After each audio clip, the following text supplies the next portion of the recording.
Outline. Oye tú, es lo afro, es el trópico, es Rigo, es lo tuyo, vecino. Hoy presentamos un disjockey.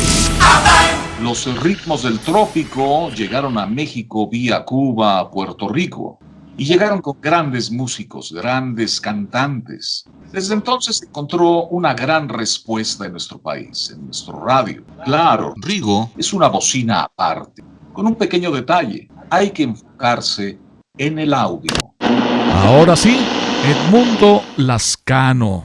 Muchas gracias por estar en Outline. Mi querido Jimmy, qué gusto saludarte. Después de tanto tiempo, aquí estamos a tus órdenes. Oye, Lascano, ¿cuándo se empieza a tocar la música tropical en radio? Déjame ver. Yo creo que tendríamos que definir primero qué entendemos por música tropical, ¿no? Me parece excelente. Entonces, dime tú qué es música tropical, por favor. No sé, mira, honestamente no sé si hay una definición como tal. Me parece que es como nosotros lo entenderíamos. Mira, allá por los 60 más o menos, en México, te hablo de México capital, prevalecían una serie de orquestas en donde la gente pues le llamaba música tropical, aunque estos eran, no sé, danzoneras, guaracheras, soneras, cumbieras, etcétera, y todo esto lo englobaban dentro de lo que el pueblo o la gente le llamaba música tropical. Contestando tu pregunta, me parece que de las principales emisoras impulsoras de este tipo de música estaba una que pertenecía, se vale decir marcas y nombres, ¿verdad? Todo, claro que sí. Recuerdo con muchísimo cariño allá por los 60, 70 Radio Onda del grupo Radio 1000 con el señor Arturo Venegas, magnífico tipazo, Héctor Aguilera, un fanático de lo que después el mundo conoció como la música de salsa. Grupo Radio Centro tenía en Radio AI una emisora que le llamaban Tropical Grupera, que llegó a ser un fenómeno en el cuadrante, porque tocando este tipo de música llegó a ser la número 1, Radio AI. AI. Voy a saltarme un poco, voy para atrás en el tiempo, una pregunta parecida a la primera. En la etapa 1, en la primera fase del radio, es decir, la XCW, la B grande, específicamente en los años del 30 al 40, ¿se tocaban temas que pueden ser considerados tropical, Lascano? Mira, honestamente no sé platicarte mucho de la W, pero había una estación que se llamaba la XB, la B grande de México. Sí. Y tenía recuerdo con muchísimo cariño, porque yo la escuchaba en mi pueblo, un programa que se llamaba Casino de Medianoche. Oye, eso era la locura. Déjame solo un paréntesis en este sentido. En aquel tiempo solamente existía la estaciones en amplitud modulada. La FM estaba todavía en pañales. Y entonces las estaciones AM eran las que marcaban la pauta de la música en general. Cuando dices que en mi pueblo, ¿a qué ciudad te estás refiriendo? Yo soy de un pueblo pequeñito, Jaime, se llama Santa Bárbara, Chihuahua. No me digas. Sí, señor, y escuchaba yo la XTV, que era lo que llamaban Frecuencia Libre Internacional. La escuchaba por las noches, este programa que te digo que se llamaba Casino de Medianoche, que era como para enamorarse de la radio, era como para enamorarse de la música. Sí. Y ahí tocaban canciones o música, no sé, déjame recordar, Mariano Mesperón, el Son Clave de Oro, la orquesta de Arturo Núñez, no sé, Doña la Negra, etcétera, etcétera. O sea, lo tuyo, mi Lascano.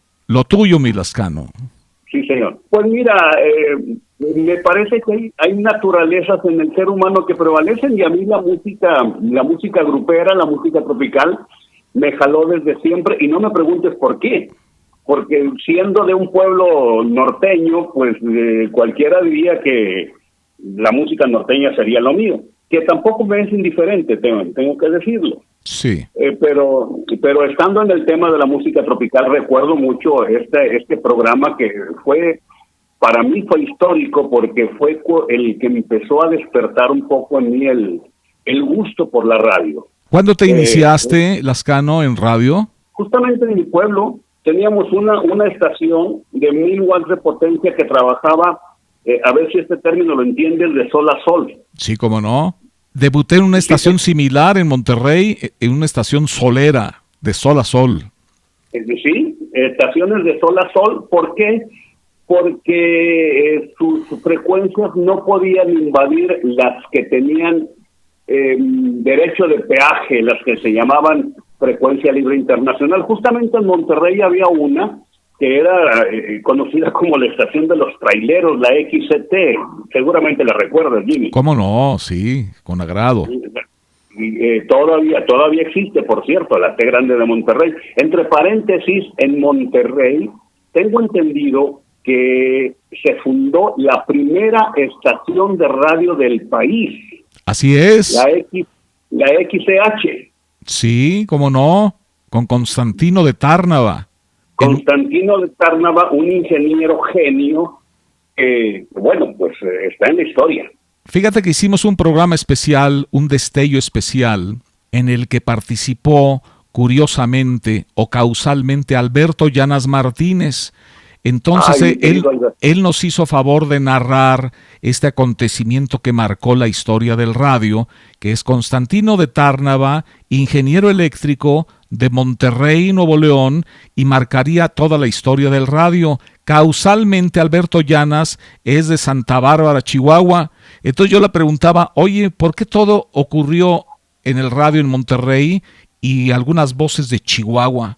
Cosa extraordinaria, nada es por casualidad, evidentemente, pero a partir de eso, la radio de Monterrey, las voces de Monterrey, algunas importadas de Chihuahua, sin agraviar, marcaron positivamente la historia del radio. ¿Qué hiciste después del debut en radio, 1000 watts de potencia? Mira, XCSB, así me voy a ir muy rápido porque no creo que esto sea tan relevante.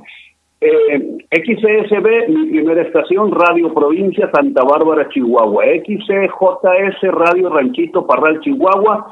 XMR, Monterrey, Nuevo León. ¿Y quién crees que fue mi primer sinodal? ¿En la XMR? En la XMR. Oye, Alberto Llanas Martínez. No me digas, él ya está en la MR, claro, tiene una trayectoria grandísima, Alberto Llanas, ¿no? Sí, fíjate, tuve la suerte, entre comillas, de inaugurar en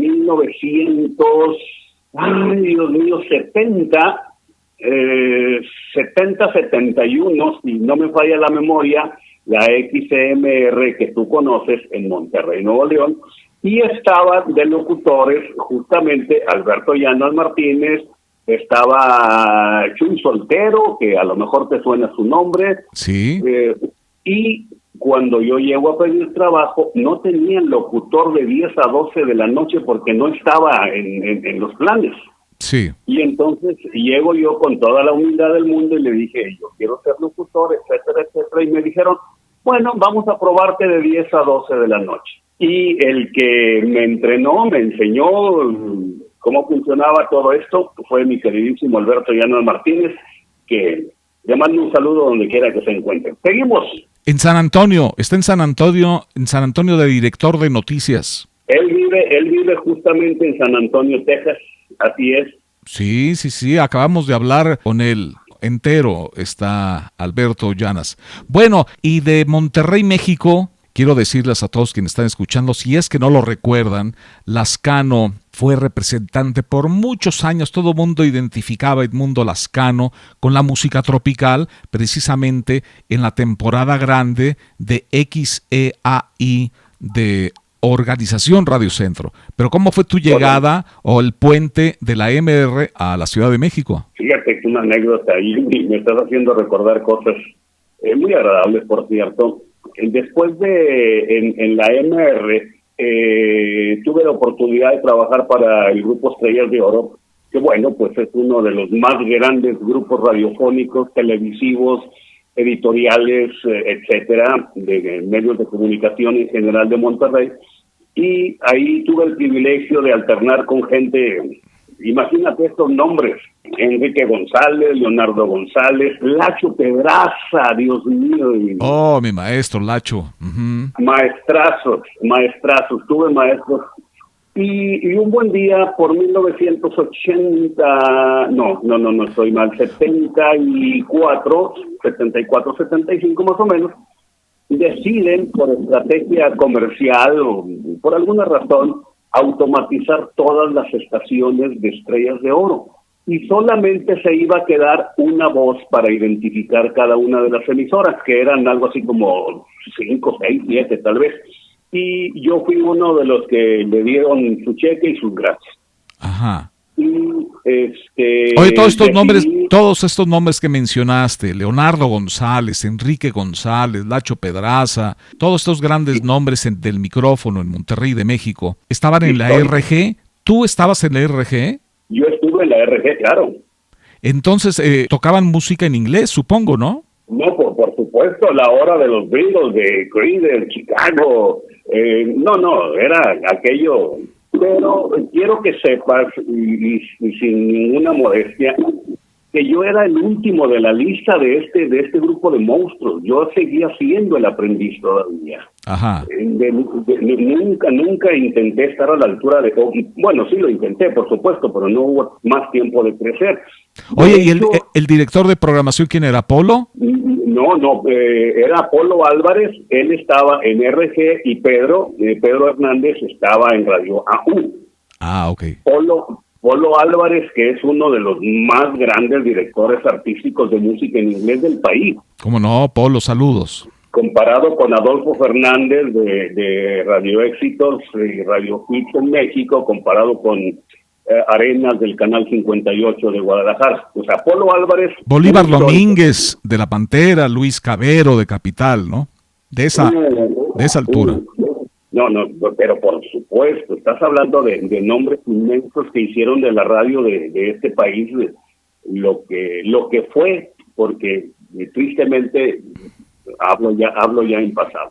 Bueno, me preguntas cómo llegué a Radio ahí. Cuando me dan mi cheque y las gracias en Estrellas de Oro, me voy a México pensando muy alto, y la primera puerta que toqué fue en Insurgentes 1000 y pico, en el grupo Radio 1000. 1870, Núcleo Radio 1000. Sí, señor. Me acuerdo que tenía de fachada un radio gigantesco, precioso. En fin.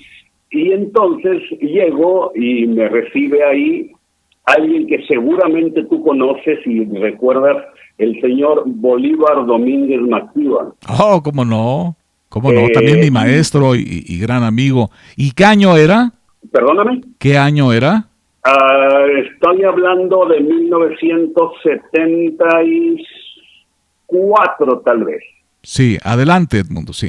De 1974, 75. Bueno, y ahí estaba la estación que mencioné en principio, Radio Onda, que la dirigía mi queridísimo Arturo Venegas, y él era el gerente de 2 emisoras, Radio Sinfonola, que era ranchera, y Radio Onda, que era tropical. Era director artístico Héctor Aguilera.